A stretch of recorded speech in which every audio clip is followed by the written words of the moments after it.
Hola, necesito pastillas para mi estómago. Está boom boom, perdón. ¿Está explotando su estómago? Boom boom. Let's fix this before your stomach actually explodes. In today's video, we'll break down a realistic conversation that could happen at a hospital or pharmacy. You'll learn the exact vocabulary you need to communicate clearly and confidently in these situations. Ready to level up your Spanish in real life context? Let's get started. Vamos!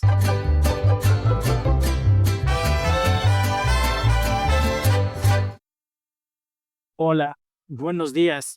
Me siento mal del estómago. ¿Tiene algo para el dolor? Hola, sí, claro. ¿Tiene náuseas o solo dolor? Tengo dolor y un poco de náuseas también. Le recomiendo estas pastillas. Tome una cada 8 horas después de comer. Now, let's break it down. Hola, buenos días. Me siento mal del estómago. It means I feel sick to my stomach. Me siento mal. I feel sick or bad. Del estómago. Of my stomach. In these situations, you can also say me duele. This in Spanish sounds more natural and informal, like me duele la cabeza. It's more like in English, say, I have a headache. ¿Tiene algo para el dolor? It means, do you have something for the pain? ¿Tiene algo? Do you have something? Para el dolor? For the pain? Here's a useful tip. Use tiene algo para in many situations, like ¿tiene algo para la tos? Do you have something for cough? ¿Tiene algo para el dolor de garganta? Do you have something for sore throat?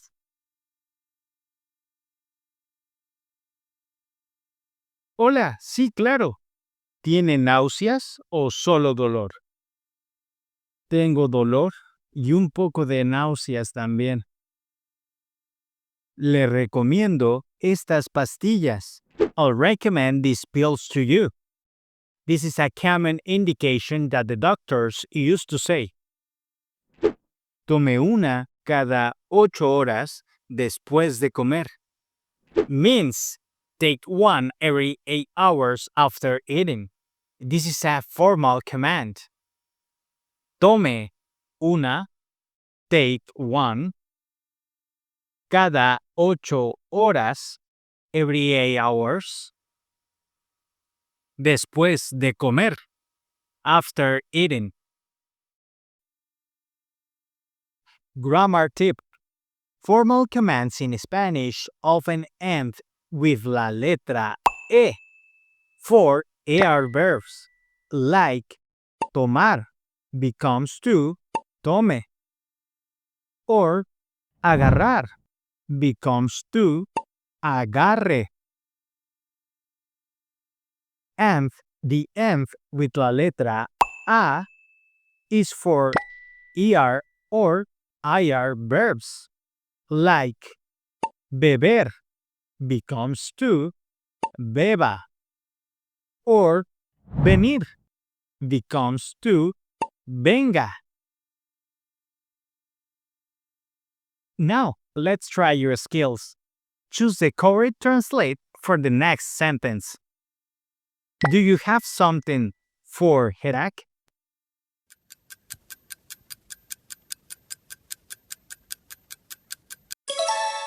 Buen trabajo. ¿Tiene algo para el dolor de cabeza? Now, fill in the blank.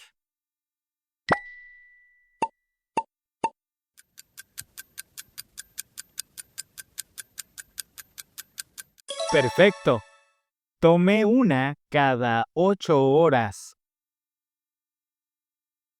Learning Spanish doesn't have to be painful, unless you forget to take your pills. Let me know in the comments. What's one health-related phrase you want to learn in Spanish? And if you enjoyed this video, please give it a like, subscribe, and hit the bell for more Spanish lessons every week. And don't forget, practica, repite, y no explotes tu estómago. Check out the last lesson by clicking here. Nos vemos. Hasta pronto.